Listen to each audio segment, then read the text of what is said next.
Salut et bienvenue dans cette vidéo, on va parler de...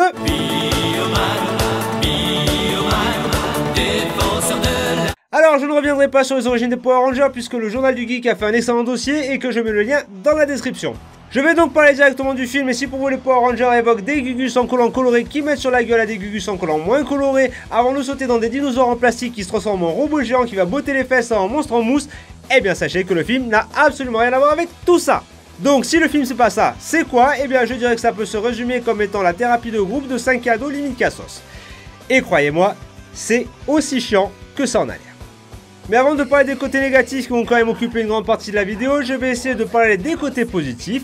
Le premier d'entre eux étant les nombreux clins d'œil qu'il y a. Donc oui, c'est quand même super agréable de voir les orgues qui déboulent à toute allure sur la musique de fond de Go Go Power Ranger. Il y a aussi quelques blagues assez sympas qui m'ont quand même fait sourire, même si elles sont la plupart dans la bande-annonce. Et il y a aussi les orgues, même si on les voit pas des masses, le peu qu'ils apparaissent, c'est quand même rigolo. Mais après, ça s'arrête là. Je veux dire, au niveau du scénario, ils sont quand même pas foulés, c'est fin comme du papier à cigarette, et même pour le niveau Power Ranger. Par exemple, la manière dont ils découvrent la base, là, c'est vraiment du grand n'importe quoi. Je vais pas spoiler, mais vraiment, tu sens que le gars, il s'est pas foulé. Comme je veux dire, mais il s'est pas foulé du tout. Et quant à la cohérence scénaristique, ouais... ça peut repasser. Par exemple, il y a une scène où ils découvrent tous qu'ils ont des super pouvoirs, qu'ils arrachent une porte blindée avec le petit doigt.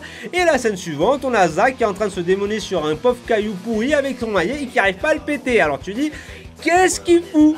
Ah, le rythme du film est aussi catastrophique, à part l'intro et puis peut-être les 15-20 dernières minutes, on a enfin un peu de baston. Je veux dire, le reste du temps, on s'ennuie, mais c'est quelque chose de mortel. Le film avance à la vitesse d'une moule tétraplégique, il ne se passe absolument rien.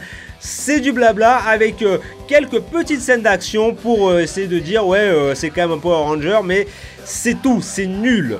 On s'ennuie vraiment. À part Rita, les monstres sont moches et pas variés et ressemblent énormément à ceux de la colère des titans. Ils ont peut-être eu un rabais sur le modèle, ils ont juste rajouté un petit peu des cailloux pour les différencier.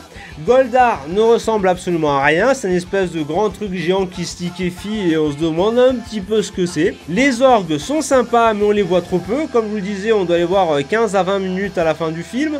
Et d'ailleurs, grosse déception, sans spoiler, mais on ne voit pas la transformation en Megazord. C'est quand même un peu le truc que j'attendais, ça aurait été super sympa d'avoir un truc à la Transformer là, mais là non, il est pas là, il est là et fini quoi. Je vous épargne le fait que tous les clichés des films pour ados sont présents et je passerai directement à la conclusion pour vous dire que si vous voulez vraiment vous voir de la Power Torgnole, il vaut mieux se mater un Pacific Rim ou un Transformer. Et si vous avez vraiment envie d'aller aussi noche, alors allez voir Ghost in the Shell qui, même s'il n'est pas parfait, est absolument exceptionnel et vaut le coup d'être vu en 3D. Amusez-vous bien. Go Go Power Ranger. La la la la la la. Ghost in the Shell.